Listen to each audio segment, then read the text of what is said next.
42வது அதிகாரம் 1 6 வரையான வசனங்கள். யோபுவின் புத்தகம் 42வது அதிகாரம் 1 6 வரையான வசனங்கள். ஒருவர் ஒரு வசனம் வீதம் வாசிப்போம். நானும் பின்னாடி சொல்கிறேன். காரணம், ரெக்கார்டிங் போயிட்டுருக்கு. நீங்கள் சொல்கிறத நான் சொல்லலைன்னா நான் சும்மா நிற்கிற மாதிரியே வீடியோவில் வருது. அதனால் நீங்கள் சொல்லும் போது நான் பின்னாடி சொல்கிறேன். சரிங்களா? சில நேரங்களில் இப்படியெல்லாம் செய்ய வேண்டியிருக்கு. ஆமாம், திரும்ப முதல் வசனத்தை வாசிங்க.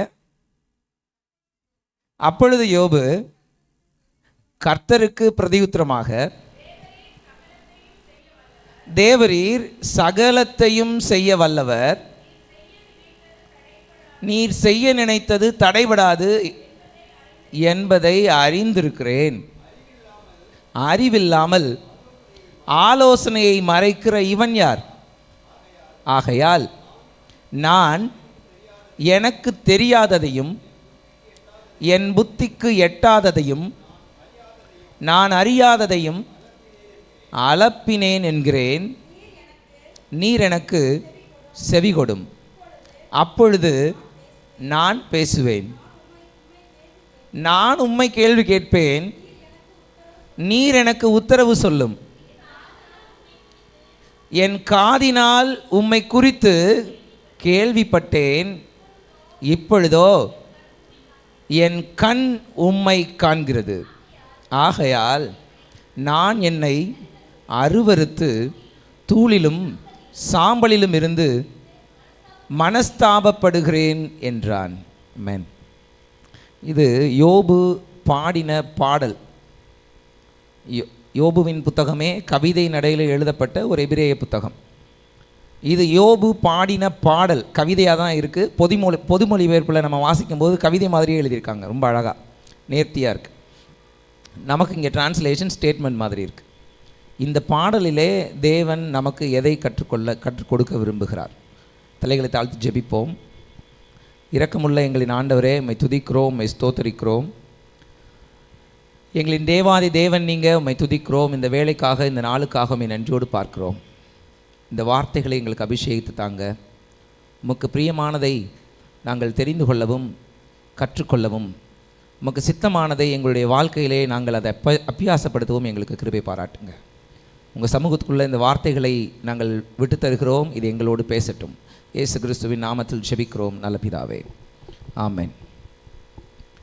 யோபு புத்தகத்தை நாம் ஹிஸ்டாரிக்கல் பேக்ரவுண்ட் போய் படிப்போம் அப்படின்னு பார்த்தோன்னா, இதனுடைய ஹிஸ்ட்ரியை யாருமே கண்டுபிடிக்க முடியல. இது எந்த காலத்திய சம்பவம் தெரியாது, எந்த நாட்டில் நடந்தது அதுவும் தெரியாது. ஊத்ஸ் தேசம்னு இருக்குது, அது எங்கே இருக்குது தெரியாது. எபிரேய மொழி பேசினவர்களா அதுவும் தெரியாது. இதை எழுதுனது யார் தெரியாது. இது எல்லாமே ஹிஸ்டாரிக்கல் பேக்ரவுண்ட்ஸு ஹிடனாகவே இருக்குது. இதனுடைய சரித்திர பின்னணியம் எதுவுமே வெளியரங்கமாக்கப்படவில்லை. ஆனால் ஒரு விஷயம் தெரியுது, கர்த்தருக்கு பயந்த மனிதன் ஒருவன் இருந்தான். நீங்கள் சரித்திர பின்னணியை தாண்டி கர்த்தரை பார்ப்பதற்கான ஒரு புத்தகம் இது. ஏன் இவருடைய சரித்திரத்தை பற்றி நம்ம கண்டுபிடிக்க முடியல அப்படின்னா, கர்த்தர் இவர் சரித்திரத்தை தெரிந்து கொள்ள அல்லது சொல்ல விரும்பவில்லைன்னு கூட வச்சுக்கோங்க. ஏன்னா இது எந்த காலத்தியது, எந்த கலாச்சாரத்தியது, எதையுமே நம்மளால் புரிந்து கொள்ள முடியாது. சில நேரங்களில் எப்போவுமே பின்னாடி என்ன நடக்குது முன்னாடி என்ன நடக்குதுன்னு பார்த்து ஆராய்ந்து அனலைஸ் பண்ணுகிற மனம் நமக்கு இருக்கிறது. கர்த்தர் சொல்லுகிறார், கர்த்தருடைய சமூகத்தில் வரும்போது எதையும் யோசிக்காமல் என்னைப்பார் அப்படின்னு சொல்கிறதுக்கு எழுதப்பட்ட புத்தகம் தான் இந்த யோபுவின் புத்தகம். இந்த யோபுவின் புத்தகத்தில் யோபுவை பற்றி சொல்லப்பட்டிருக்கு. யோபு என்கிற ஒரு மனுஷன் இருந்தான். 1வது அதிகாரம் 1வது வசனம். அந்த மனுஷன் உத்தமனும், இங்கிலீஷில் பெர்ஃபெக்ட் அப்படின்னு இருக்குது. 1வது அதிகாரம் 1வது வசனம். இங்கிலீஷில் பெர்ஃபெக்ட் அப்படின்னு இருக்குது. இன்னொரு டிரான்ஸ்லேஷனுக்கு போனோம்னா பிளேம்லெஸ் அப்படின்னு இருக்குது. அடுத்ததில் சன்மார்க்கனும், அப்ரைட், நீதிமான், தேவனுக்கு பயந்து பொல்லாப்புக்கு விலகுகிறவனுமாய் இருந்தான். ரொம்ப கர்த்தர் ரொம்ப அழகாக ஒரு டிஸ்கிரிப்ஷன் கொடுக்குறார் யோபுக்கு. அவன் உத்தமன், அவன் சன்மார்க்கன், அவன் தேவனுக்கு பயந்தவன், பொல்லாப்புக்கு விலகுகிறவன். இதெல்லாம் நமக்கு கர்த்தர் கொடுத்துருவாரா? முதல்ல உத்தமன்னு சொல்ல முடியுமா? டவுட்டு தான். பிளேம்லெஸ், யாராலும் குற்றம் சாட்டப்படாதவன், அதுதான் உத்தமன். ரெண்டாவது சன்மார்க்கன், அவன் சரியானதை மட்டும்தான் செய்வான், தப்பை செய்ய மாட்டான். சன்மார்க்கன் அப்படி கர்த்தர் நமக்கு சாட்சி கொடுக்க முடியுமா? தெரியல. தேவனுக்கு பயந்தவன், எல்லா வழிகள்லையும் எல்லா இடத்துலையும். நம்ம சில இடங்களில் தேவனுக்கு பயப்படுகிறோம், பல இடங்களில் தேவனுக்கு பயப்படுறதில்ல, துணிகரமாக சில வேலைகளை செய்கிறோம். தேவனுக்கு பயந்தவன், கடைசி ஒரு வார்த்தை, பொல்லாப்புக்கு விலகுகிறவன். இது தப்பு, இந்த பக்கம் நான் போக மாட்டேன் அப்படின்னு நம்ம நிற்கிறோமா? இல்லை, தப்புன்னு தெரிஞ்சாலும் போய் அங்கே நிற்கிறோமா? இந்த 4 விஷயங்களையும் கர்த்தர் அவன் பேரில் சாட்சியாய் கொடுக்கிறார். கர்த்தர் அவன் பேரில் சாட்சியாய் கொடுக்க. அவ்வளவு நல்லவன். ஆனால் அவ்வளவு நல்லவனுக்கு வந்த சோதனைகளை பார்த்தீங்களா? உலகத்திலேயே, வேதத்திலேயேன்னு கூட சொல்லக்கூடாது, உலகத்திலேயே இவனை போல் பாட அனுபவித்தவன் வேறில்லை. அவனுக்கு இருந்த சொத்துக்களை அடுத்த வசனங்கள் சொல்லுது. நம்ம ஊர் கணக்குப்படி அவனோட லைஃப் ஸ்டாக்கை மட்டும், கழுதைகள், குதிரைகள், ஒட்டகங்கள், ஆடுகள், மாடுகள்னு வரிசையாக கொடுத்துருக்காங்கல்ல, இந்த லைஃப் ஸ்டாக்கை மட்டும் இன்னைக்குரிய வேல்யூஸ்க்கு வேல்யூ பண்ணோம்னா 500 கோடி ரூபாய். நகை நட்டை சேர்க்கலை, நிலபுலன்களை சேர்க்கலை, வீடை சேர்க்கலை. 10 பிள்ளைகளுக்கும் 10 வீடு இருந்துச்சு. இதெல்லாம் சேர்க்கலை, வெறும் லைஃப் ஸ்டாக் மட்டும், ஆடு, மாடு, குதிரை, கழுதை, ஒட்டகம், இவைகளை மட்டும் கணக்கு பண்ணால் 500 கோடி ரூபாய்.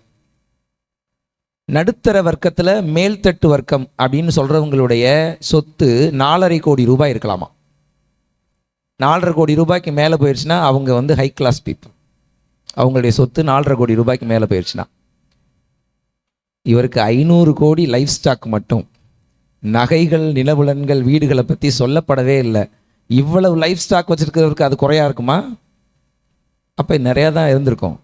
அவ்வளவு பெரிய ஆள் தன்னுடைய லைஃப் ஸ்டாக் மொத்தத்தையும், அதாவது ஆடு, மாடு, 500 கோடி ரூபாயை இழக்கிறார்.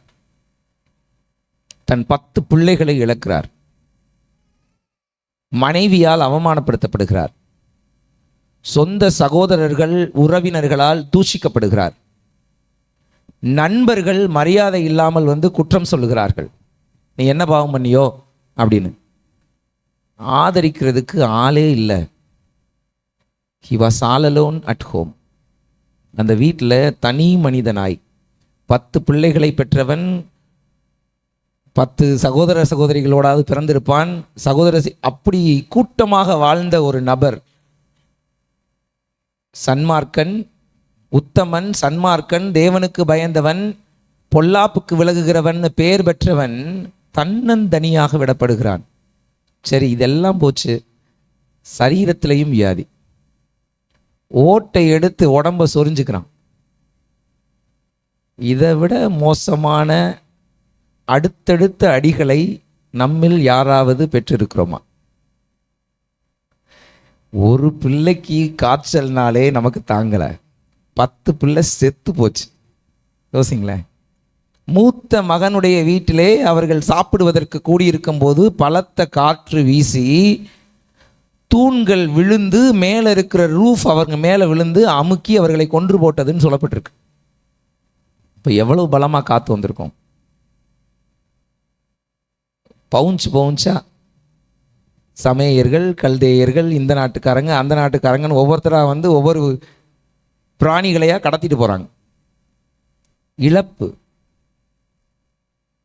எல்லாத்துக்கும் மேலே ஆதரவின்மை, மனைவியால் தூஷிக்கப்படுதல், சொந்த சகோதரர்களால் நிராகரிக்கப்படுதல், நண்பர்களால் அவமானப்படுத்தப்படுதல், எல்லாத்துக்கும் மேலே உடம்புல வியாதி.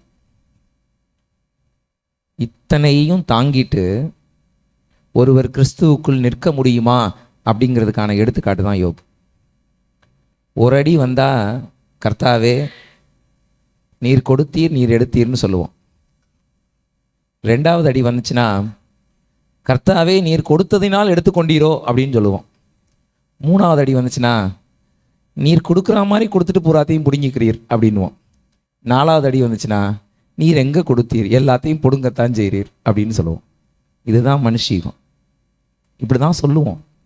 நான் உட்பட இங்கே நின்று பேசுகிறதுனால நான் பரிசுத்தவான் கிடையாது. இங்கே நின்று பேசுகிறதுனால உங்களை விட நான் உயர்ந்தவன் கிடையாது. எனக்கு பேச தெரியும், பேசுகிறேன். நீங்கள் கேட்க தெரியும், கேட்குறீங்க, அவ்வளோதான். வேற ஒன்றும் வித்தியாசம்லாம் இல்லை.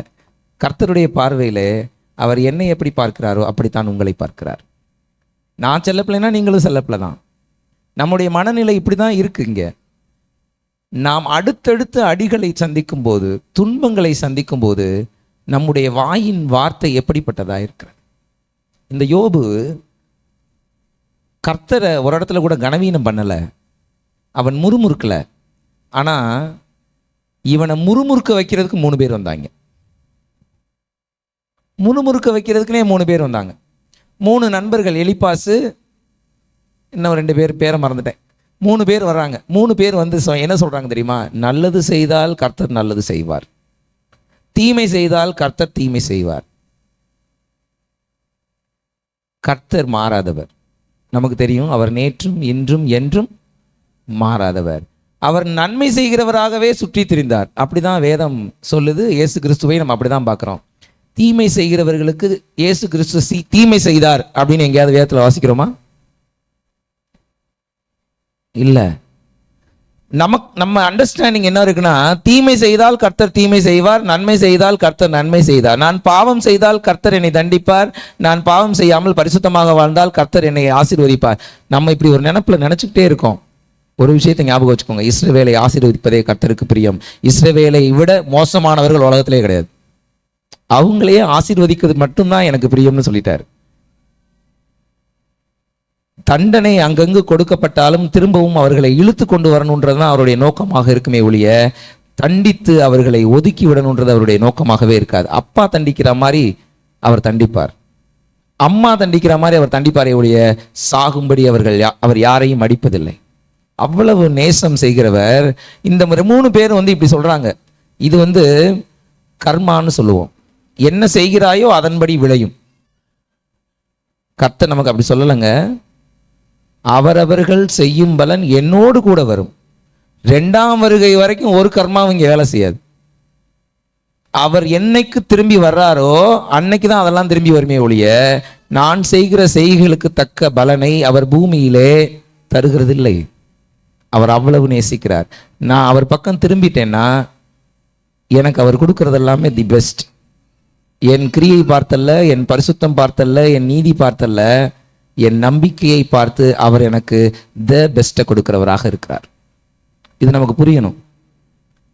இப்போ இப்படி சொல்லவும் தீமை செய்த, அப்போ நீ ஏதோ பாவம் பண்ணிட்டு அதனால தான் உனக்கு இத்தனை அடி, நீ ஆண்டவர் இடத்துல ஒப்புரவாகு அப்படின்னு இந்த 3 பேரும் யோபுவை டார்ச்சர் பண்ணுறாங்க. வந்து பேசி மாறி மாறி மாறி மாறி பேசுகிறாங்க. யோபு ட்ரிகர் ஆயிடுறார்.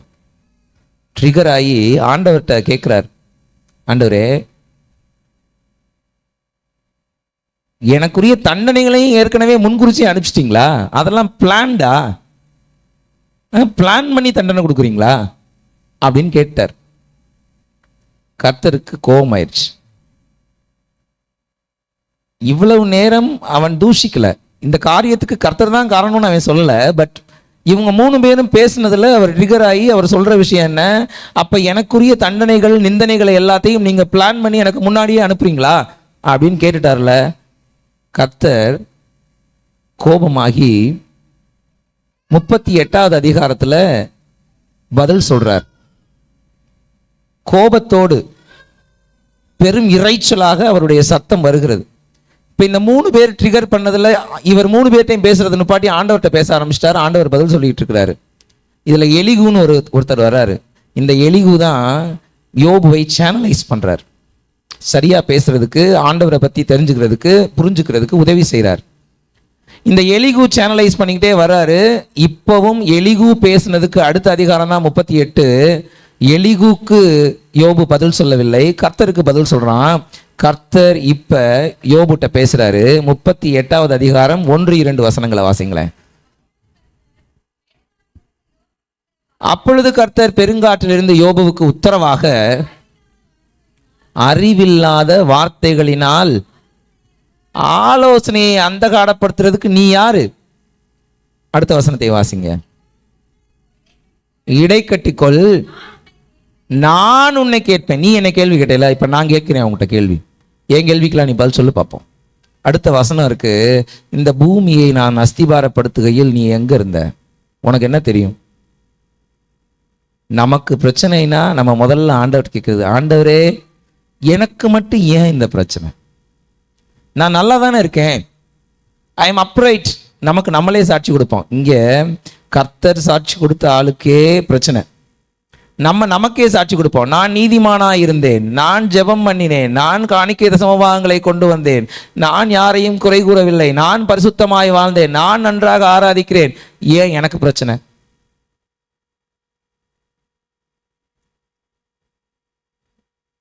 நீங்க அப்ப பிளான் பண்ணி எனக்கு எதையும் கொடுக்க கூடாதுன்னு நினைக்கிறீங்க. நானே கூட சொல்லியிருக்கேன் சில சமயங்கள்ல, ஆண்டவர் எனக்குன்னா கொஞ்சம் லேட்டாக தான் தருவார். நானே சொல்லியிருக்கேன். எல்லாருக்குமே அந்த எண்ணம் கூட இருக்கும், எனக்குன்னா அவர் லேட்டாக தான் தருவார். ஆமாம் இருக்கலாம், நீங்கள் நினைக்கிறது லேட்டாக இருக்கலாம். நிறைய யோசிச்சு பாருங்க. உங்களுடைய கூட படித்தவர்கள், கூட வேலை பார்த்தவர்கள், கூட பிறந்தவர்கள் எல்லாம் யோசிச்சு பாருங்க. அவர்களுக்கு கிடைக்காத ஆசீர்வாதங்கள் எல்லாம் உங்களுக்கு முன்னமே கொடுக்கப்பட்டிருக்கிறது, கொடுக்கப்பட்டிருக்கு. நம்ம அதெல்லாம் யோசிக்கிறது இல்லை. எதையோ ஒன்று மனசில் விரும்புகிறோம்ல, அது லேட்டாக கிடச்சிருக்கும். நீ விரும்பினாலே லேட்டாக தான் கிடைக்கும். விரும்பாத, நமக்கு தான் புரியாது. நம்ம ஒன்று வேணும்னு விரும்பிட்டோம்னா we are keeping that in the first place, not the God. First பிளேஸ்க்கு ஒன்று விரும்புகிறேன்னா அவர் எப்படி கொடுப்பாரு? செகண்ட் பிளேஸ்க்கு விரும்பு, கொடுப்பார். இது எனக்கு பெஸ்ட்டாக இருக்கும் அப்படின்னு நீங்கள் நினைக்கிறீங்க. ஆண்டவர் சொல்லுகிறார், நான் தான் உனக்கு பெஸ்ட்டாக இருப்பேன், நான் முன்னாடி நிற்கிறேன், அது இருந்தால் நீ ஒஸ்ட்டாயிருவ, உனக்கு கிடையாது போன்றுவர். நமக்கு அது புரியல. இப்போ இங்கே அப்படிதான் ஆயிடுச்சு. இவர் எனக்கு அப்போ நீங்கள் பாடுகள் கொடுக்குறத பிளான் பண்ணிட்டு கொடுக்குறீங்களா? நான் என்ன தப்பு பண்ணேன் அப்படின்னு கேட்டார். கேட்டது அவர் சொல்றாரு, கர்த்தர் சொல்லுகிறார், அறிவில்லாமல் பேசுறியே, நான் உனக்கு வைத்திருக்கும் ஆலோசனைய நீ அறிஞ்சுக்காம இருக்கிறியே, நீ யார் என்னை கேள்வி கேட்க? நான் உன்னை கேள்வி கேட்கிறேன், உன்னால பதில் சொல்ல முடியுமா அப்படின்னு கேட்கிறார். கடுப்பா கேட்கிறாரு. அதனாலதான் முதல் வசனம் சொல்லுது, பெரு இறைச்சலாய் அவர் பேசினார். முதல் வசனத்தை போடுங்கப்பா, 38:1. 38:1. அப்பொழுது கர்த்தர் பெருங்காற்றிலிருந்து யோபுக்கு உத்தரவாக, இங்கிலீஷ்ல வாசிச்சோம்னா இன் ஆங்கிரி அப்படின்னு தான் இருக்கும். இன் ஆங்கிரி காட் ஹஸ் ஸ்போக்கன். ரொம்ப கோபமா அவர் பேசுறார். இப்ப 42வது அதிகாரத்துல யோபு கர்த்தருக்கு பதில் சொல்லுகிறார். இந்த கேள்விகளுக்கெல்லாம் பதில் சொல்றார். அப்படி சொல்லும்போது தான் யோபுவினுடைய வாழ்க்கையிலே மாற்றம் வருகிறது. இப்ப யோபு கர்த்தருக்கு பிரதியுத்தரமாக, அங்க கர்த்தர் யோபுவுக்கு உத்தரவாக, இங்க யோபு கர்த்தருக்கு பிரதியுத்தரமாக பேச ஆரம்பிக்கிறார். 5வது வசனத்தை வாசிங்க. 42:5. என் காதினால் உம்மை குறித்து கேள்விப்பட்டேன், இப்பொழுதோ என் கண் உம்மை காண்கிறது. என் காதுல தான் இவ்வளவு நாள் கேட்டேன் ஆண்டவரே, உம்முடைய வார்த்தைகளை கேட்டிருக்கிறேன், உம்முடைய சத்தத்தை கேட்டிருக்கிறேன், நான் இப்போ உங்களை கண்ணுக்கு கண்ணா பார்க்கிறேன். God has encountered with him. கர்த்தர் அவனை சந்தித்தார். இதுவரைக்கும் கர்த்தருடைய சத்தத்தை கேட்டுக்கொண்டே இருந்தவன் கர்த்தரை இப்போது பார்க்கிறான். பிதாவை ஒருவனும் ஒரு காலம் கண்டதில்லை. அப்ப பார்த்தது யாராவா இருக்கும்? இயேசு கிறிஸ்துவையா இருக்கும். கர்த்தருடைய வடிவத்திலே ஒருவரை நாம் பார்க்க முடியும் என்றால் அது கிறிஸ்து மட்டுமே. நீங்களும் நானும் பிதாவை புரிந்து கொள்வதற்காக அவருடைய சாயலை அப்படியே நமக்கு வெளிப்படுத்தினவர், மனுஷீகத்திலே வெளிப்படுத்தினவர் கிறிஸ்து. எபிரேயர் எழுதின நிருபத்தில் இருக்கும், பங்கு பங்காகவும் வகை வகையாகவும் திருவுளம் பற்றின தேவன். முழுசா அவரை ரிவீல் பண்ணவே இல்லை, பாட்டா அங்கங்க ரிவீல் பண்ணார். முழுமையாக அவரை தெரிந்து கொள்ளணும்னா அவர் கிறிஸ்துவாக வெளிப்பட்டார்னா அந்த வேர்சஸ் முடியும். ஒருத்தர் கர்த்தரை பிதாவை முழுமையாக நாம் புரிந்து கொள்ள வேண்டும் என்றால் அங்க கிறிஸ்து வெளிப்பட வேண்டும். இங்க கிறிஸ்துவை அவர் பார்க்கிறார். இதுவரைக்கும் நான் கேட்டேன் ஆண்டவரே, இப்பதான் நான் பார்க்கிறேன்.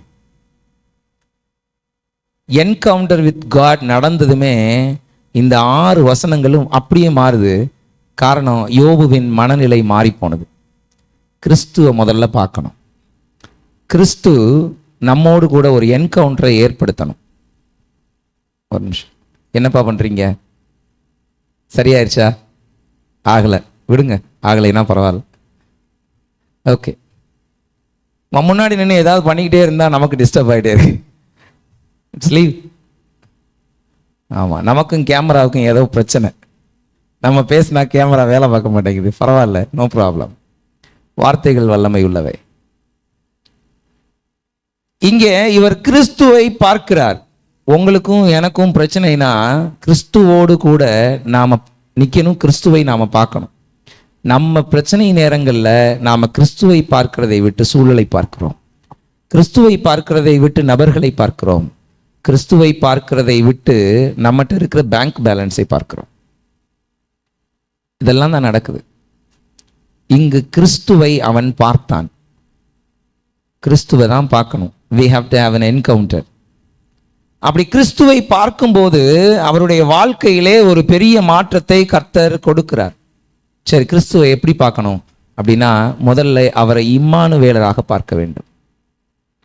சந்திக்கும் கர்த்தர், முதல் பாயிண்டா எழுதிக்கோங்க. வசனம் 5, சந்திக்கும் கர்த்தர். இன்னொரு விஷயத்தை நம்ம தெரிஞ்சுக்குவோம். நமக்கு பிரச்சனைன்னு ஒன்று வந்துச்சுன்னா, நமக்கு சோதனைன்னு ஒன்று வந்ததுன்னா, எழும்ப முடியாத அளவுக்கு எனக்கு அடிகள் கிடைத்ததுன்னா, ஒரு விஷயத்தை ஞாபகம் வச்சுக்கோங்க, உங்களை சந்திக்க கர்த்தர் சமீபமாக்கி கொண்டிருக்கிறார். அவ்வளோதான். உங்களை அவர் ரொம்ப க்ளோஸாக பார்க்கணும்னு முடிவு பண்ணிட்டாருன்னா அடி செமையாக தான் விழுகும். வாங்கிக்குவோம். இதில் என்ன இருக்கு? மணவாளன் என் பக்கத்தில் வரணும்னா சில தியாகங்களை நான் செஞ்சு தான் ஆகணும். பொன் புடமிடப்படணும்னா நெருப்பில் போட்டு தான் ஆகணும். நான் புடமிடப்பட வேண்டும். இவன் சன்மார்க்கனாயிருந்தான், உத்தமனாயிருந்தான், இவன் பொல்லாப்புக்கு விலகுகிறவனாயிருந்தான், தேவனுக்கு பயந்தவனாயிருந்தான். இதெல்லாம் அவனுக்குரிய quality. Something is to be changed in him. அவனுக்குள்ள இன்னும் மாற வேண்டிய விஷயங்கள் ஏதோ இருக்கு. மாற்றி அவனோடு கூட ஒரு உறவை ஏற்படுத்துவதற்கு கர்த்தர் விரும்பி தான் இந்த சோதனைகளை அனுமதிக்கிறார். இந்த சோதனைகளை அனுமதிக்க ஒரு பிரச்சனை நம்ம வாழ்க்கையில் வருது, ஒரு இழப்பு நம்ம வாழ்க்கையில் வருதுன்னா ஒரு விஷயத்தை யோசிப்போம். நாம் நேசிக்கப்பட்டு கொண்டிருக்கிறோம், கர்த்தர் என்னோடு கூட இருக்க விரும்புகிறார். அவ்வளோதான். சோதனையே இல்லைன்னா நம்மளை கர்த்தர் கண்டுக்கலைன்னு அர்த்தம். சங்கீதம் 23 வாசிக்கும் போது சொல்கிறோம், என் பகைஞரின் எனக்கு ஒரு பந்தியை ஆயத்தப்படுத்தி என் சத்துருக்களுக்கு முன்பாக எனக்கு ஒரு பந்தியை ஆயத்தப்படுத்தி. சத்துரு இருப்பான், பந்தியும் இருக்கும். மரண இருளின் பள்ளத்தாக்கில் நடந்தால் நான் நடப்பேன். அதெல்லாம் இல்லைன்னா இல்லை, எல்லாமே இருக்கும். இப்படி இருந்தால் அப்படியும் இருக்கும். மரண இருளின் பள்ளத்தாக்கும் இருக்கும், அவருடைய கோலும் தடியும் என்னோட இருக்கும். சத்துருக்களும் இருப்பார்கள், சத்துருக்கு முன்பாக எனக்கு பந்தியும் இருக்கும். நன்மையும் கிருபையும் என்னை தொடரும். நான் எதையும் தொடர்ந்து போகணும்னு அவசியம் இல்லை. நன்மையும் கிருபையும் என்னை தொடரும். இதுதான் நம்ம புரிஞ்சுக்க வேண்டியது. கர்த்தர் சோதனைகளையும் பிரச்சனைகளையும் அனுமதித்தாரானால், நாம் வியாகுலப்பட்டு கொண்டே இருக்கிறோமானால், கர்த்தர் நம்மோடு கூட ஒரு என்கவுண்டரை ஏற்படுத்த விரும்புகிறார். இப்போ சோதனை நேரத்தில் நாம் எதை பார்க்கணும் அப்படின்னா, அவர் இம்மானுவேலர், அவர் நம்மோடு இருக்கிறார் என்பதை நாம் பார்க்க வேண்டும். இம்மானுவேலர்னா அர்த்தம் தானே, தேவன் நம்மோடு இருக்கிறார். அவர் பிறக்கிறதுக்கு முன்னாடியே சொல்லப்பட்டாச்சு, அவர் நம்மோடு இருக்க பிறந்தவர், நம்மோடு தான் இருக்கிறார். படகு அலசடிப்படுது, சீஷர்கள் உள்ள உட்கார்ந்து இருக்கிறாங்க, இயேசு கிறிஸ்து பின்னாடி அப்படி கையை அப்படி அணை வச்சு நித்திரையா இருக்கிறார். இவங்க எல்லாரும் கதறாங்க, போதகரே நாங்கள் மடிந்து போகிறது உமக்கு கவலையா இல்லையா? அற்ப விசுவாசிகளே, உங்கள் விசுவாசம் எங்கே போனதுன்னு கேட்கிறார் கர்த்தர். பிரச்சனை அவங்களுக்கு மட்டுமா, கிறிஸ்துவுக்கும் சேர்த்தா? கிறிஸ்துவுக்கும் சேர்த்து. படகுல அவரும் தானே இருக்கிறாரு. என் அலசடிகளிலும் கர்த்தர் இருக்கிறான்னு என்னைக்கு நம்ப ஆரம்பிக்கிறோமோ அன்னைக்கு நான் கத்த மாட்டேன். கர்த்தரே என் கூட தான் இருக்கிறாரு, இந்த அலை வந்தா வந்துட்டு போதா, அவர் பார்த்துக்குவார் அப்படின்னு தான் நினைப்பேன். உங்கள் அலசடிகளிலேயும் உங்கள் பிரச்சனைகளிலேயும் உங்கள் சிரமங்களிலேயும் கர்த்தர் உங்களோடு தான் இருக்கிறார். அதுதான் இவர் இம்மானுவேலர், நம்மோடு கூட இருக்கிறார். அவர் நம்மோடு கூட இருக்கிறார் என்பதை நாம் காண வேண்டும்.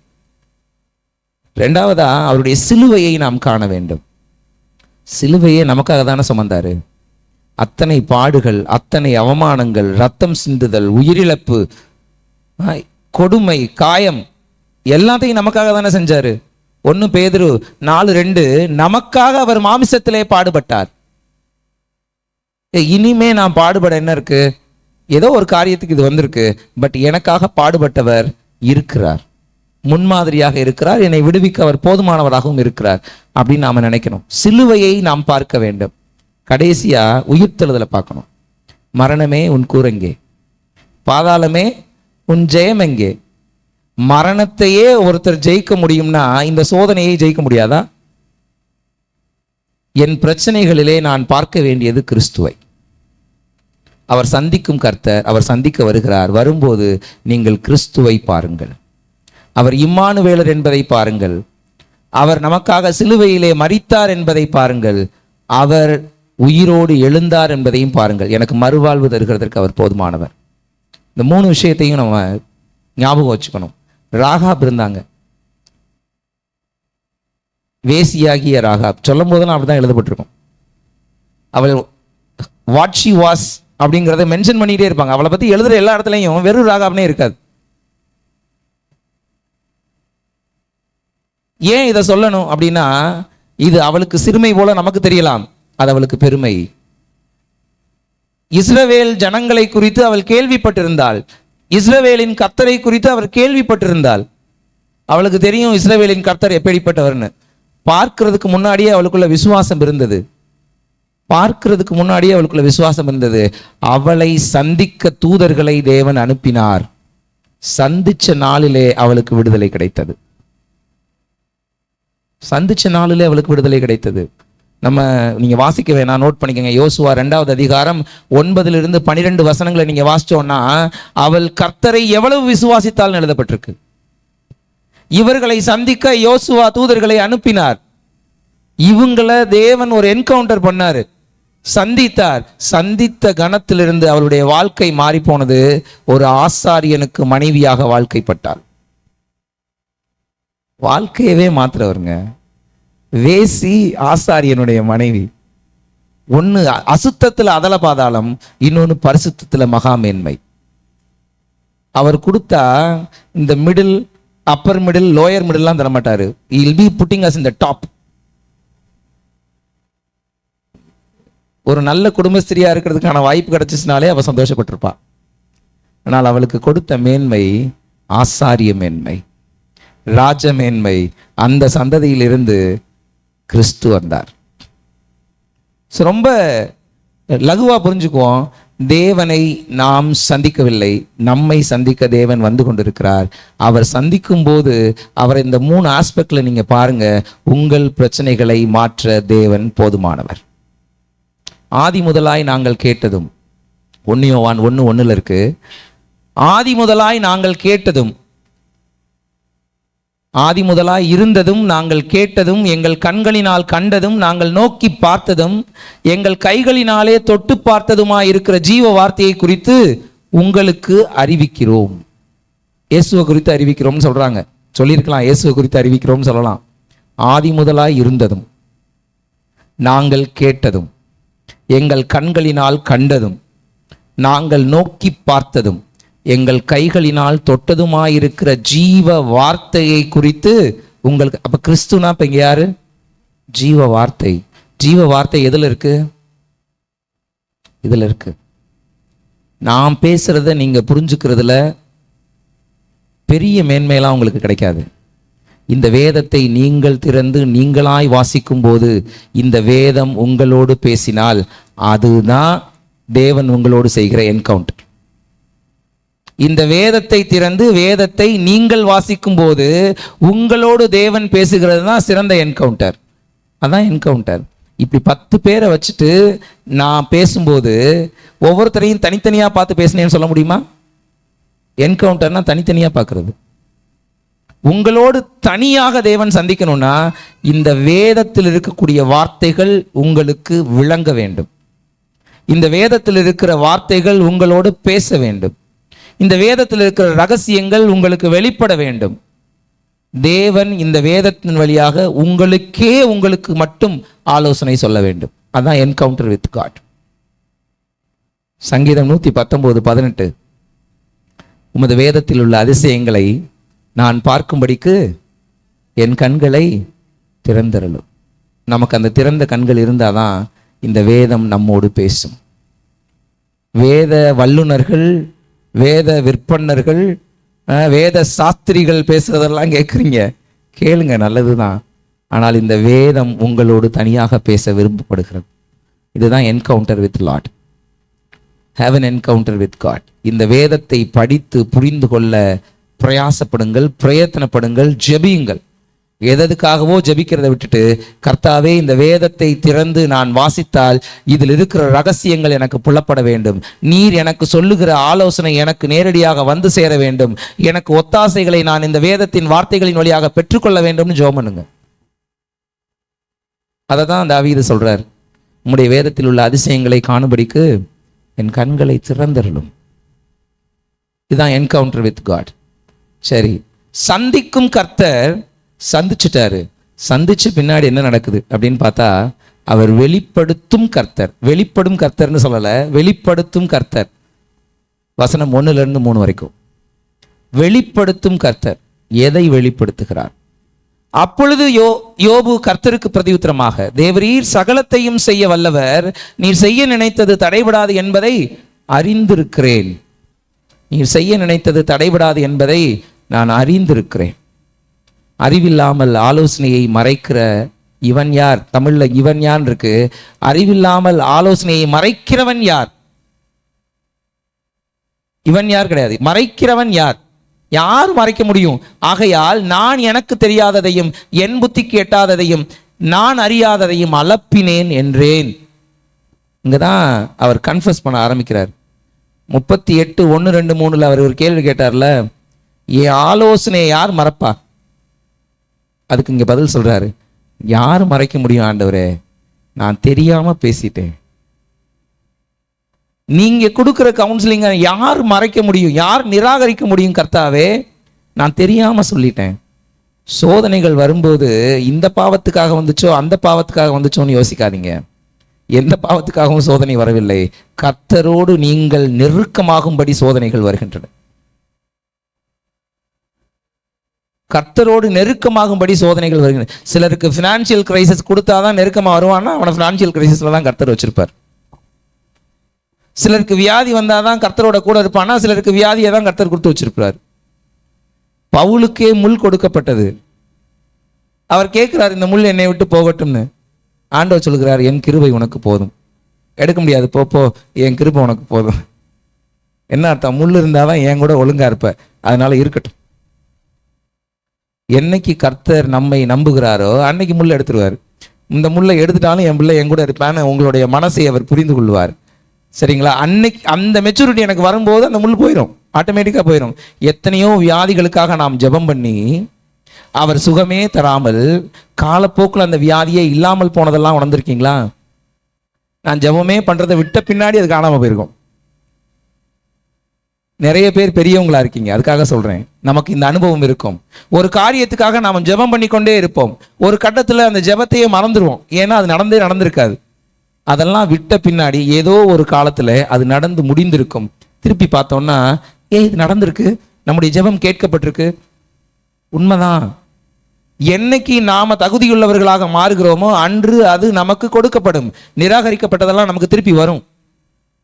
என் ஆலோசனையை நிராகரிக்கிறதுக்கு நீ யாரு அப்படின்னு கர்த்தர் கேட்டதுக்கு இங்க பதில் சொல்றாரு, நான் யாரு ஆண்டவரே? நான் அறிவில்லாமல், நான் என் புத்திக்கு எட்டாததையும் நான் அறியாததையும் நான் அலப்பினேன். அப்படி வாங்க ஆண்டவர்கிட்ட. ஆண்டவரே, நீர் என்னை நேசித்திருந்தீரானால் எனக்கு இது நடந்திருக்குமா? நீங்க என் கூட இருந்திருந்தா இந்த காரியத்தை நீங்க அனுமதிச்சிருப்பீங்களா? என் வீட்டில் இப்படி ஒரு பிரச்சனை இருந்துகிட்டே இருக்குமா? இப்படி ஒரு சிக்கலை நான் ஃபேஸ் பண்ணிகிட்டே இருக்கிறேனே, நீங்கள் என் கூட இருந்திருந்தா, நீங்கள் என்னை நேசிச்சிருந்தா, நீங்கள் எனக்கு கொடுக்கணும்னு நினச்சிருந்தா இதெல்லாம் நடந்திருக்கும்ல. So you don't love me. நம்ம நிறைய நேரங்கள் அப்படி தான் கேட்குறோம். அப்போ உங்களுக்கு வந்து என்னை பிடிக்கல, உங்களுக்கு அவங்கள பிடிச்சிருக்கு, இவங்கள பிடிச்சிருக்கு, அவங்களுக்கு செய்கிறீங்க, ஆனால் என்னை பார்த்தா அவங்களுக்கு ஆகலை, அதனால நீங்கள் வந்து எனக்கு செய்ய மாட்டீங்க. அப்படி தாங்க கேட்குறோம். நம்ம நிறைய நேரங்களில் சாதாரணமாக பேசுகிறது அந்த அர்த்தத்தில் தான் இருக்கு. தேவன்கிட்ட முழங்கால் போட்டு ஜெபம் பண்ணும் போதெல்லாம் பரிசுத்தவான்கள் மாதிரியே தான் ஜெபம் பண்ணுவோம். நீங்கள் புலம்புகிற வார்த்தைகளை நீங்களே கவனித்து பாருங்கள். நீங்கள் அநேக முறை கர்த்தரை இப்படி இழிவுபடுத்தி இருப்பீர்கள். அப்படிதான் சொல்லிட்டாரு. இப்ப கர்த்தர் அவர்கிட்ட சொல்றாரு, இப்ப இவர் சொல்றாரு, நான் உன்னை கேள்வி கேட்கிறேன், நீ எனக்கு பதில் சொல்வியான்னு கர்த்தர் கேட்கிறார்ல. இவர் பதில் சொல்றாரு பாருங்க. அடுத்தது 4வது வசனத்தை வாசிச்சோம்னா தெரியும். நீங்க கேட்குறீங்கன்னா நான் பேசுறேன் ஆண்டவரே, நானா பேசல. நீங்க கேட்குறீங்கன்னா நான் பேசுறேன். நீங்க என்கிட்ட கேள்வி கேட்டுறாதீங்க, நான் தான் கேட்பேன். எனக்கு பதில் தெரியாது, எனக்கு பதிலே தெரியாது. நீங்க என்கிட்ட கேள்வி கேட்டுறாதீங்க. நான் அவ்வளவு ஒருத்தலாம் கிடையாது. நான் கேட்குறேன், அதுவும் தாழ்மையா நான் கேட்குறேன். எனக்கு நீங்க உத்தரவு சொல்லுங்கள் அப்படின்னு தான் சொன்னார். மனசே மாறி போச்சு. தேவனுடைய சமூகத்துக்குள்ள தேவன் எப்பேற்பட்டவர் என்பதை நாம் அறிந்து கொள்ள வேண்டும். 2வது வசனம் சொல்லுது, தேவரீர் சகலத்தையும் செய்ய நீர் வல்லவர், நீர் செய்ய நினைத்தது தடைபடாது. அவர் சகலத்தையும் செய்ய வல்லவர். நல்லதை செய்யறதுக்கு அவரால் முடியும். எதை சகலத்தையும் உருவாக்க அவரால் முடியும்னா, என் வாழ்க்கையில நான் விரும்புகிற ஒரு சின்ன மாற்றத்தை செய்ய அவரால் முடியாதா? பெலன் உள்ளவனுக்கு ஆகிலும் பெலன் அற்றவனுக்கு ஆகிலும் உதவி செய்வது கர்த்தருக்கு லேசான காரியம். யாருக்கு முடியாது? கர்த்தருக்கு முடியாதா? சகலத்தையும் செய்ய வல்லவர். He is an omnipotent. சகலத்தையும் செய்ய வல்லவர். எனக்கு தெரியும், எனக்கு நல்லது செய்ய உங்களுக்கு தெரியும், இந்த கெட்டதுல இருந்து என்னை விடுவிக்கவும் உங்களால முடியும்னு எனக்கு தெரியும் ஆண்டவரே.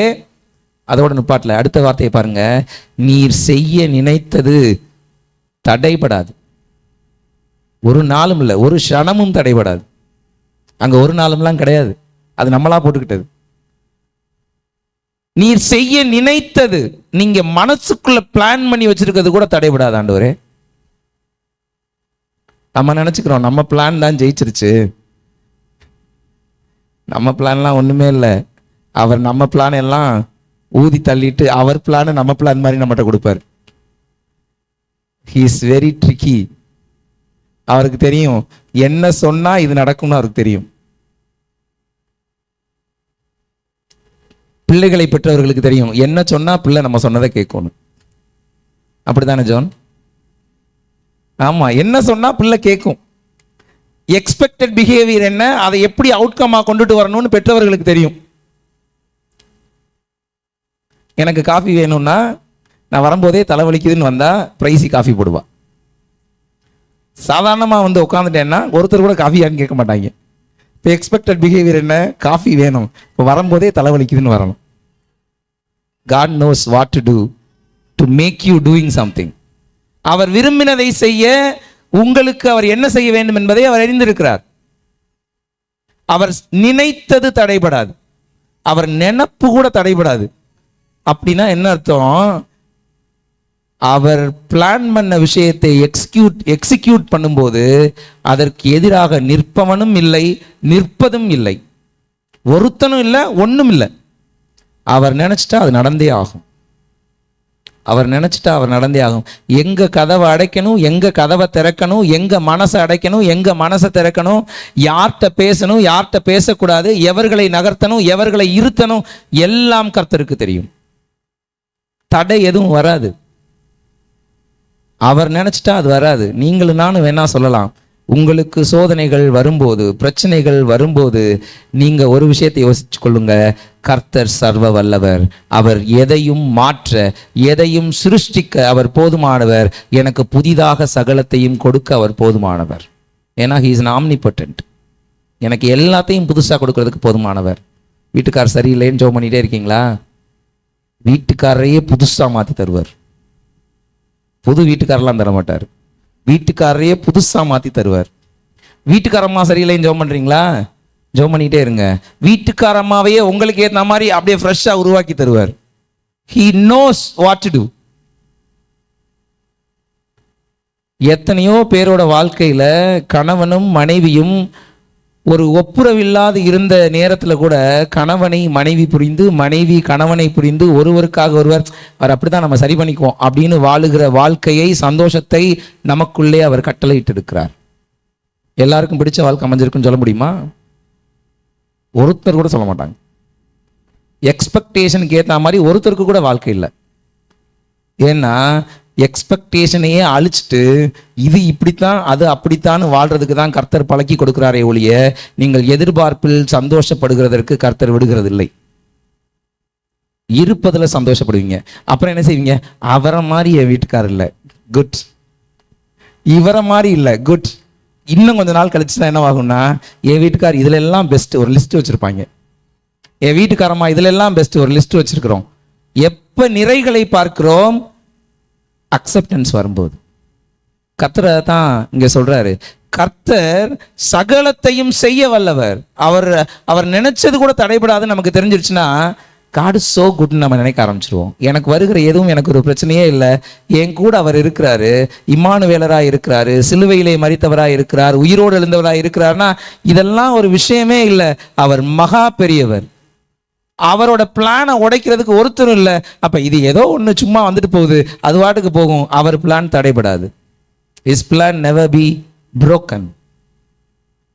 இந்த மனநிலைக்கு நம்ம வந்துருவோம். இங்க அவர் வெளிப்படுத்துகிறார். எதை வெளிப்படுத்துகிறார்? தான் யார் என்பதை உங்களுக்கு அவர் வெளிப்படுத்துகிறார். நான் யார் உங்களுக்கு, நான் உங்களுக்கு என்ன செய்வேன் அப்படிங்கிறத அவர் வெளிப்படுத்துகிறார். அப்படித்தான் யோபுவுக்கு வெளிப்படுத்துகிறார். சகலத்தையும் அவர் செய்ய வல்லவராய் இருக்கிறார். யோபு தானே சொல்றாரு, அவர் நினைத்தது தடைபடாது.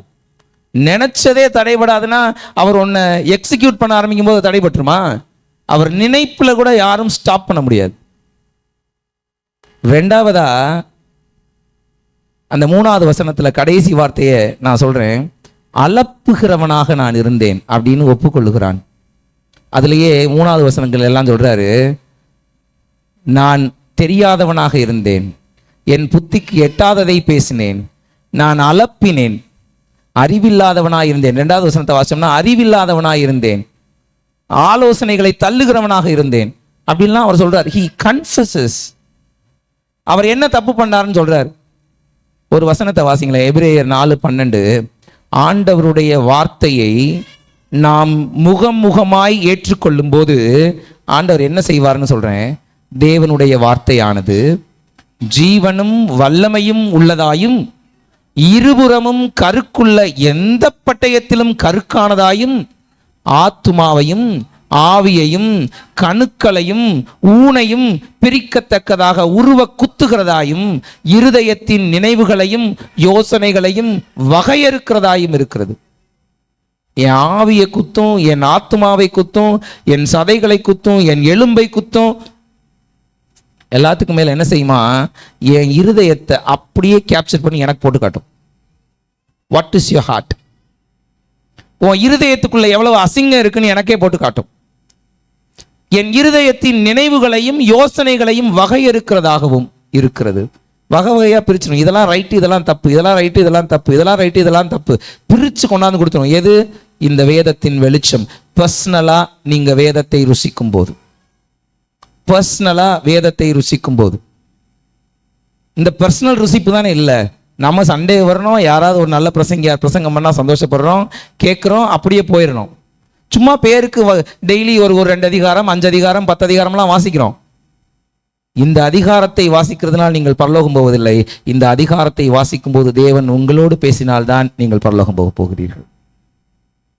இது உங்களோட பேசும். கடமைக்கு வாசிப்பதற்கல்ல வேதம். நீங்கள் கடமையை செய்யும்படி கர்த்தர் இதிலே போதிப்பார். உங்களுக்கு போதிக்கிறதற்காக எழுதப்பட்டது இந்த வேத வார்த்தை. இந்த வேத வார்த்தை என் இயேசுவின் பிம்பம். அவர் தான் இது. அப்ப இங்க நான் என்ன செய்யணும்? இப்பதான் யோபுக்கு புரியுது. நான் செய்ததை யோசிக்கிறேன். நான் ஆண்டவருக்காக பலிகளை செலுத்தினேன், குற்ற நிவாரண பலி, பாவ நிவாரண பலி என் பிள்ளைகளுக்காக செலுத்தினேன். இத்தனை பேரை வச்சு, இத்தனை வேலையாட்களை வைத்து நான் நன்றாக அவர்களை நடத்தினேன், கண்ணியமாக நடத்தினேன், நான் குற்றம் செய்யவில்லை, பாவம் செய்யவில்லை அப்படின்லாம் அவர் நினச்சிக்கிட்டு இருந்தார்ல, நீதிமான் என்று அவர் நினைத்து கொண்டிருந்தார் இல்லையா. இப்போ கிறிஸ்துவை அவர் கண்ட பின்பு, வார்த்தையை அவர் கண்ட பின்பு அவருடைய இருதயம் அவருக்கு தெரிகிறது. நான் கொஞ்சம் மேட்டிமையாக இருந்துட்டனோ, என் இருதயத்துக்குள்ளே கொஞ்சம் பொல்லாப்பு இருக்கோ, என் சிந்தனையில் கொஞ்சம் அசிங்கம் இருக்கோ அப்படின்னு அவருக்கு தெரிய ஆரம்பிக்கவும் தான் அவர் சொல்கிறாரு, ஆண்டவரே நான் அறிவில்லாமல் பேசிட்டேன், எனக்கு புத்தி இல்லை, உங்கள் ஆலோசனையை வேற தள்ளிட்டேன்,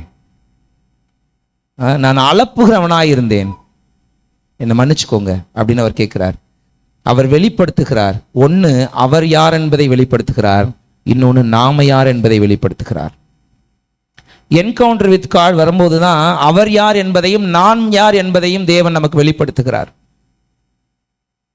இயேசு கிறிஸ்து சிலுவையிலே அறையப்படுவதற்கு முதல் நாள் ராத்திரியிலே பிடிக்கப்பட்டு கொண்டு போகிறார்.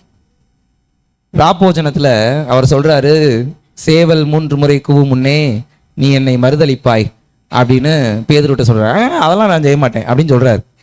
இப்போ 3 முறை கூவிருச்சு, இவர் மறுதளிச்சிட்டாரு. வசனத்தை வாசிங்க. லூக்கா 22:61-62. லூக்கா 22:61-62. 61-62. அப்பொழுது கர்த்தர் திரும்பி பேதுருவை நோக்கி பார்த்தார். எப்ப? 3வது தரம் சேவல் கூவும் போது பேதுருவை இப்படி பார்க்கிறார் இயேசு கிறிஸ்து. அங்க அடி வாங்கிக்கிட்டு இருக்காரு. சேவல் 3வது முறை கூவும் போது அவர் பார்வை யார் பக்கம் போயிருச்சு? பேதுரு பக்கம். இதை எழுதினது லூக்கா. யார் சொல்லி எழுதியிருப்பார்? அப்ப பேதுரு சொல்லி தான் எழுதியிருப்பாரு. இயேசு என்னை பார்த்தா இருப்பான்னு சொல்லியிருந்தா தானே தெரியும். இப்ப பேதுருவுக்கு இயேசு பார்த்தது தெரியும், சரிங்களா? இயேசு பார்த்ததை பேதுரு பார்த்தான். பார்த்ததை என்ன செஞ்சாராம்? வெளியே போய் மனம் கசந்து அழுதான். அதுக்கு முன்னாடி இருக்கு, கர்த்தர் தன்னிடத்திலே சொன்ன வசனத்தை உடனே பேதுரு நினைவு கூர்ந்து வெளியே போய் மனம் கசந்து அழுதான். கர்த்தருடைய சமூகத்துக்குள்ள நாம குற்றம் சொல்லாதிருப்போம். புலம்புங்க, நல்லா புலம்புங்கள். கர்த்தாவே இதை என்னால் தாங்க முடியல, எனக்கு கஷ்டமாக இருக்குது, இதில் நான் கோத்ரூ பண்ணுறது எனக்கு சிரமமாக இருக்குது, மென்டலி நான் டிஸ்டர்ப்டாக ஃபீல் பண்ணுறேன், இதை எனக்கு மாற்றி கொடுங்கன்னு நான் விரும்புகிறேன். இப்படி பேசுறது புலம்பல். புலம்புவதற்கு உங்களுக்கு அதிகாரம் இருக்குது. வீட்டில் இருக்கிற மனைவியோ பிள்ளைகளோ வேணால் நீங்கள் புலம்புவதை கேட்பதற்கு செவியற்றவர்களாக இருக்கலாம். கர்த்தர் நீங்கள் புலம்பும் போது பக்கத்தில் நிற்கிறவராக இருக்கிறார். உங்களுக்கு வேலை இல்லை அப்படின்னு வீட்டில் இருக்கவங்க சொல்லிடுவாங்க. கர்த்தர் சொல்லுகிறார், நீ என்கிட்ட புலம்பு, என்கிட்ட அழு. இயேசு கிறிஸ்துவே சிலுவையை தூக்குறதுக்கு முன்னாடி சொன்னாருங்க பிதாட்ட, பிதாவே இந்த பாத்திரம் நீங்க கூடுமானால் என்னை விட்டு நீங்கட்டும், ஆனாலும் என்னுடைய சித்தத்தின்படி இல்லை உம்முடைய சித்தத்தின்படி ஆக்கடவுன்னு சொன்ன புலம்புனார்ல. இயேசு புலம்புனார்னா நம்ம புலம்பலாம் தானே? நமக்கு மாடலே இயேசு கிறிஸ்து தானே. நீங்கள் புலம்புங்கள், ஆனால் ஒரு நாளும் தேவனை குற்றப்படுத்தாதிருங்கள்.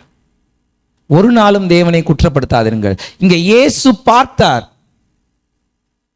பேதுருவும் பார்த்தார். 2 பேரும் பார்க்கிறாங்கன்னா அதுக்கு பேர் தான் என்கவுண்டர். சந்தித்து கொண்டார்கள். அவர்கள் கண்கள் சந்தித்து கொண்டது. சந்தித்து கொண்ட நிமிஷத்தில் எங்க நடந்தது என்னன்னா, ஒரு மனம் திரும்புதல். இமீடியட்டா வெளியே போய் மனம் கசந்து அழுதான். இயேசு கிறிஸ்து யூதாஸ் காரியத்தையும் இப்படி ஓரக்கண்ணில் பார்த்திருந்தாருன்னா மனம் திரும்பி இருப்பான். அவன் வருத்தப்பட்டான். ஆனால் கர்த்தர் அவனோடு என்கவுண்டர் செய்யவில்லை. அவன் நாண்டு கொண்டு செத்தான். ஆனால் கர்த்தர் என்கவுண்டர் செய்யும் போது அங்கே ஒரு மனம் திரும்புதல் உருவாகிறது. இங்க மனம் திரும்புதல் நடக்குது. யோபுவும் அப்படிதான் செஞ்சாரு. 2 விஷயம் வெளிப்படுகிறது. தேவன் யார் என்பது வெளிப்படுகிறது, நாம் யார் என்பது வெளிப்படுகிறது. மனம் திரும்புதலும் அங்கு உருவாகிறது. ரிப்பன்டன்ஸ். நம்ம நினைக்கிறோம் நிறைய நேரங்கள் என்ன நினைக்கிறோம்னா, நான் தான் ரட்சிக்கப்பட்டனே, எனக்கு எதுக்கு மனம் திரும்புதல்? நான் தான் 15 வருஷம் விசுவாசியாச்சு, 30 வருஷமா சர்ச்சுக்கு வரவனாச்சு, எனக்கு எதுக்கு மனம் திரும்புதல்? கிறிஸ்து தேவன் சாட்சி கொடுத்த நபர் யோபு. உத்தமன், சன்மார்க்கன், தேவனுக்கு பயந்தவன், பொல்லாப்புக்கு விலகுகிறவன், அவனுக்கே மனம் திரும்புதல் தேவைப்படுகிறது. அப்ப நமக்கு வேணாமா? 7 சபைகளுக்கும் எழுதும்போது கர்த்தர் சொல்லுகிறார், மனம் திரும்புங்கள். 7 சபைகளுக்கும் சொல்லுகிறாருங்க, மனம் திரும்புங்கள். சபைகளுக்கு தான் மனம் திரும்புங்கள். இப்ப நாம என்ன குற்றங்களை செய்கிறோம் என்பதை வெளிக்காட்ட வேதம் இருக்கிறது. தேவன் நமக்கு எப்படி ஒத்தாசை செய்ய முடியும் என்பதை வெளிக்காட்ட வேதம் இருக்கிறது. இந்த வேதம் உங்களோடு பேசும்போது மனம் திரும்புதலும் உங்களுக்குள் உருவாகும். மனம் திரும்புங்கள். கடைசியா, அவர் திரும்ப கட்டும் கர்த்தர். திரும்ப கட்டும் கர்த்தர் 4வது வசனத்தையும் 6வது வசனத்தையும் நோட் பண்ணிக்கங்க. அவர் திரும்ப கட்டும் கர்த்தர், சகலத்தையும் புதிதாக்குகிறார். அதான் இந்த மாச வாக்குத்தத்தம், எல்லாத்தையும் புதுசா தருவார். பாஸ்டர் அடிக்கடி சொல்லுவாங்க, கண்டிப்பா அந்த வைஃபா இருந்திருக்க மாட்டாங்க. எனக்கு தெரியாது அந்த வைஃப் தான் இருந்தாங்களா, அந்த வைஃப் இல்லையா. ஒவ்வொருத்தருக்கும் ஒவ்வொரு மனநிலை. அது உங்க சாய்ஸ்க்கு நான் விட்டுறேன். நம்ம அதை பற்றியெல்லாம் பேச வேணாம், சரிங்களா? அது உங்கள் சாய்ஸ். கர்த்தர் எப்படிப்பட்டவர் என்று நீங்கள் நினைக்கிறீர்களோ அப்படிப்பட்டவராக யோபு வெளிப்பட்டிருப்பார். அந்த ஒய்ஃப் தானா இல்லையான்றதை கர்த்தரும் யோபும் டிசைட் பண்ணியிருப்பாங்க. அடுத்தவங்க ஒய்ஃபை பற்றி நம்ம எதுக்கு டிசைட் பண்ணணும்? அதை விட்டுருவோம், நம்ம வேற வழிக்கு வருவோம். இப்போ நாம் இங்கே திரும்ப கட்டும் கர்த்தர், நீர் எனக்கு செவி கொடும், அப்பொழுது நான் பேசுவேன், நான் உம்மை கேள்வி கேட்பேன், நீர் எனக்கு உத்தரவு சொல்லும். இது 4வது வசனம். 6வது வசனம், ஆகையால் நான் என்னை அருவருத்து தூளிலும் சாம்பலிலும் இருந்து மனஸ்தாபப்படுகிறேன் என்றான். கர்த்தர்கிட்ட கேள்வி கேட்டான். கர்த்தர் சொன்னாரு, நான் கேள்வி கேட்டா நீ தாங்குவியான்னு கேட்டார். இப்ப இவன் பதில் சொல்றான், ஐயா சாமி என்னால முடியாது, நீங்க கேள்வி கேட்டா எனக்கு பதில் சொல்ல திராணியே இல்லை, நான் பதில் சொல்ல முடியாது, நீங்க வாய்ப்பு கொடுத்தா நான் பேசுறேன் தான் முதல் வார்த்தை இருக்கும். நீர் செவி கொடும், அப்பொழுது நான் பேசுவேன். நான் கேள்வி கேட்பேன் இல்லை, நான் உம்மை கேள்வி கேட்பேன், எனக்கு உத்தரவு தாள். நான் ஏதாவது கேட்டா நீங்க எனக்கு உத்தரவு தாங்க. பணிவாக மாறுகிறது அந்த வார்த்தை. கர்த்தருடைய சத்தம், கர்த்தருடைய வார்த்தை பிரத்யட்சமாய் நம்மை நோக்கி வந்தால் நம்மளை அறியாமலேயே நமக்குள்ளே ஒரு தாழ்மை சிருஷ்டிக்கப்படும். நம்மை அறியாமலேயே நமக்குள்ளே ஒரு தாழ்மை சிருஷ்டிக்கப்படும். இந்த தாழ்மை நமக்கு வேணுங்க.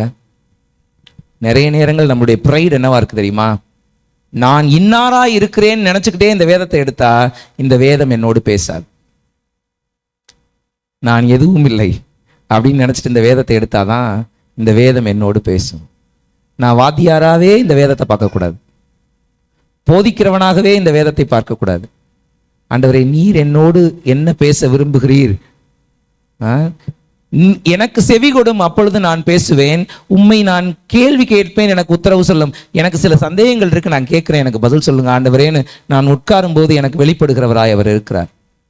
இப்ப இங்க முதல்ல தாழ்மை வந்தது, தாழ்மை வந்துருச்சு. இந்த தாழ்மைக்குள்ள என்னென்னலாம் வரும் அப்படின்னு பார்த்தோம்னா, அவனை பார்த்து அவனுக்கே ஒரு அருவருப்பு வரும். சரி, எவ்வளவு கேவலமானவனா நான் இருந்திருக்கேன்.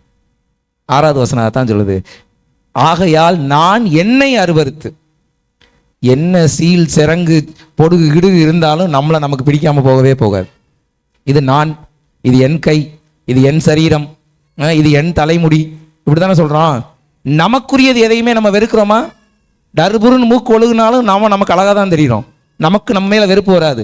நாம மூக்கு உறிஞ்சிக்கிட்டே இருந்தால் மற்றவங்களுக்கு என்ன கடுப்பாகும், என்ன இப்படி அசிங்கம் பிடிச்ச மாதிரி இருக்கான். ஆனா நமக்கு நம்ம மேல் வெறுப்பு வருமா? நமக்கு நம்ம மேல அருவருப்பு வருமா? வராதுங்க. நம்முடைய கழிவுகளோ நம்முடைய அருவருப்போ நமக்கு அருவருப்பாவே தெரியாது, மற்றவங்களுக்கு தான் அருவருப்பா தெரியும். ஆனா இங்க யோபு சொல்லுகிறார், நான் என்னை அருவருத்தேன். சரி, எவ்வளவு அசிங்கமான சிந்தனை உடையவனாக நான் இருந்திருக்கிறேன், எவ்வளவு மேட்டிமை உடையவனாக நான் இருந்திருக்கிறேன். நான் எனக்கு வேதம் தெரியும் ரொம்ப இருமாப்பா இருந்துட்டேன். ஆண்டவர் என் கூட பேசுறாரு, நான் கொஞ்சம் மமதையில் இருந்துட்டேன். எவ்வளவு மோசமானவனாக நான் இருந்திருக்கிறேன். ஜீவனத்தின் பெருமை எவ்வளவு என்னை ஆட்டி படைச்சிருக்கு. நான் எப்பேற்பட்டவன், 500 கோடி லைஃப் ஸ்டாக்கு சொந்தக்காரன்னு நான் கொஞ்சம் மமதையில் இருந்துட்டேன். அப்பதான் அவனுக்கு புரியுது. இதெல்லாம் அவனுக்குள்ள வரும்போது அவன் தன்னை அருவருக்கிறான். தன்னை அருவருக்கிறான்னா அவன் சுயத்துக்கு சாகிறான். அங்க கிறிஸ்து பிழைக்கிறார், அவன் சுயத்துக்கு சாகிறான். தாழ்மை வந்தாதான் கிறிஸ்து உங்களுக்குள்ள ஜீவிக்கவே முடியும். தாழ்மை வரலைன்னா கிறிஸ்து உங்களுக்குள்ள ஜீவிக்க முடியாது. உங்களுக்கு பிடிக்காதவங்க ஒருத்தவங்க வர்றாங்க, முடிஞ்சா அவங்ககிட்ட பேசுங்க. முடியலைன்னா அவங்ககிட்ட பேசாமையாவது இருங்க, அவங்கள முறைச்சிட்டு போகாதீங்க. தாழ்மை இவ்வளவுதாங்க. இங்க பேசுனா பிரச்சனை வரும், இங்க பேசுனா என் மன நிம்மதி போயிடும் அப்படின்னு நினைச்சா நாம் பேசாமல் வருவது சிறப்பு. ஆனா அவங்கள பத்தி அவதூறா அவங்ககிட்டயே சண்டை போடுறதோ மற்றவங்க கிட்ட பேசுறதோ இருக்கவே கூடாது. தாழ்மை அதுதான். முடிஞ்சா அவங்களோட ஒப்புரவாகிறோம், முடியலைன்னா ஒப்புரவு ஆகாம இல்லாமையாவது இருப்போம். ஒப்புரவா இருக்கணும், ஒப்புரவின்மை ரெண்டும் இல்லாம நியூட்ரல்லையாவது இருக்கலாம்ல, ஒப்புரவின்மைக்கு போயிடக்கூடாது. ஸோ இந்த இடத்துல அருவருப்பு அவனுடைய சுய வெறுப்பை, அவனுடைய அந்த செல்ஃப் டெத்தை அங்கே டிக்ளேர் பண்ணுது. அங்கே கிறிஸ்து ஜீவிக்கிறவராக இருக்கிறார். அடுத்ததா 6வது வசனத்தில் சொல்றாரு, சாம்பல் புழுதியிலும் சாம்பலிலும் நான் உட்கார்ந்தேன். தூளிலும் சாம்பலிலும்னு இருக்குங்க.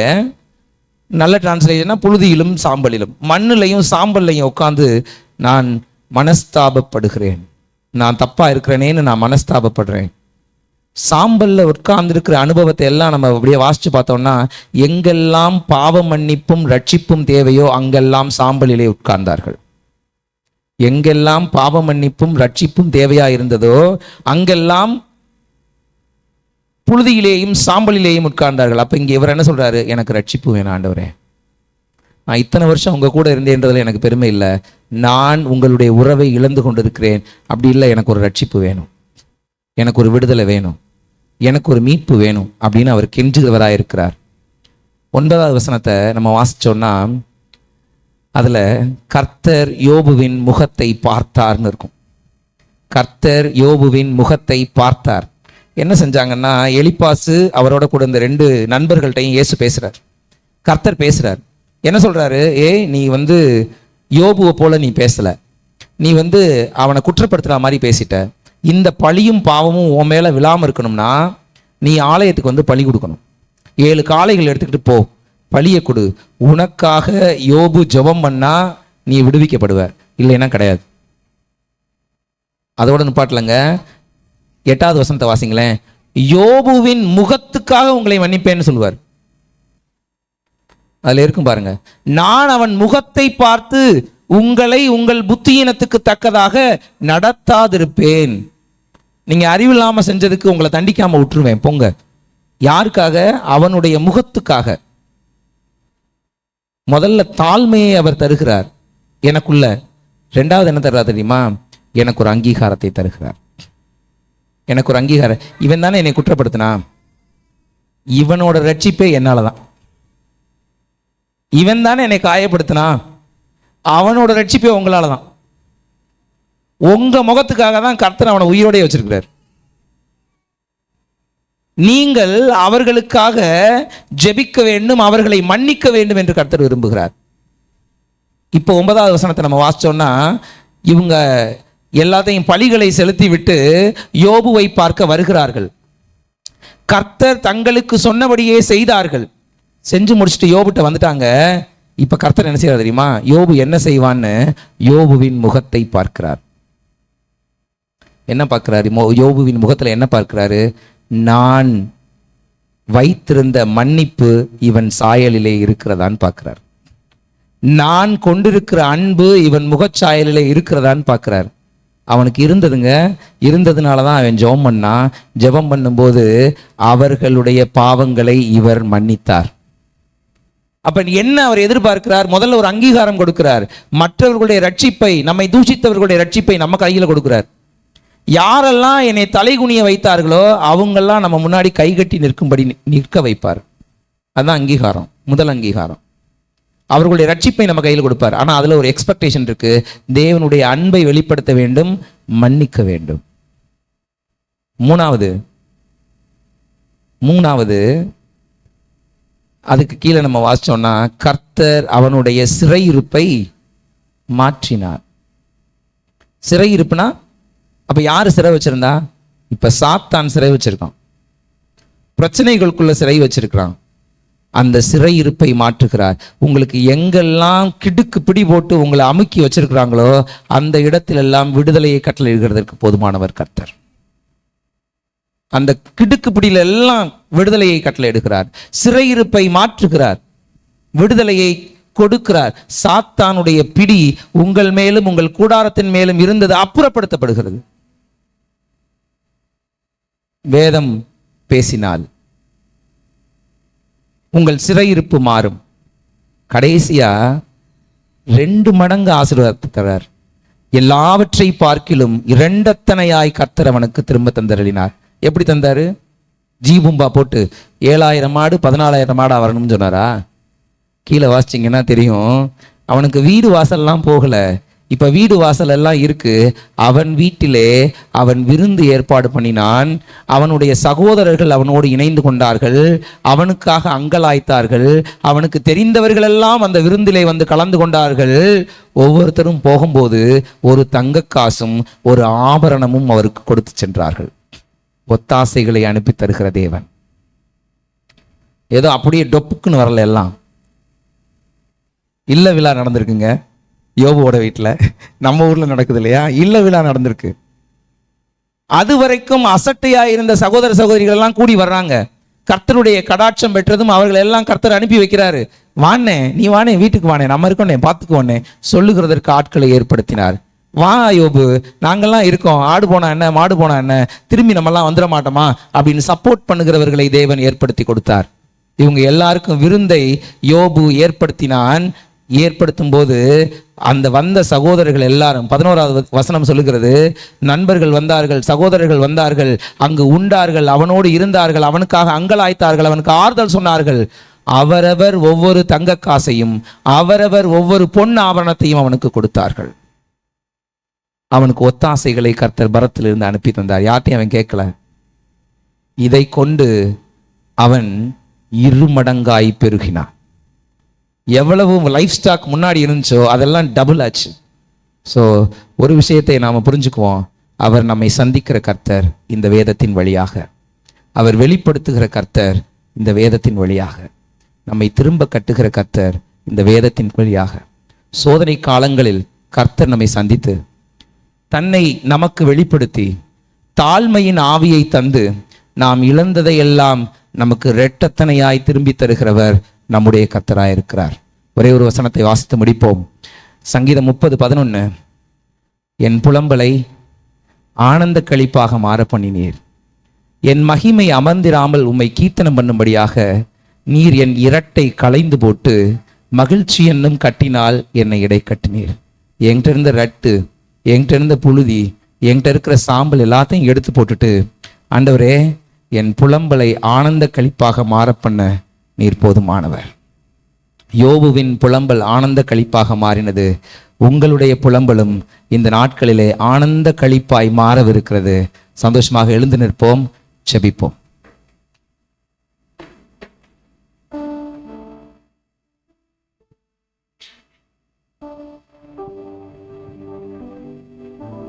நல்ல ஆண்டவரே, உம்மை துதிக்கிறோம். நீங்க உன்னதமானவர். நீங்க எங்க கூட பேசி இருக்கீங்க ஆண்டவரே.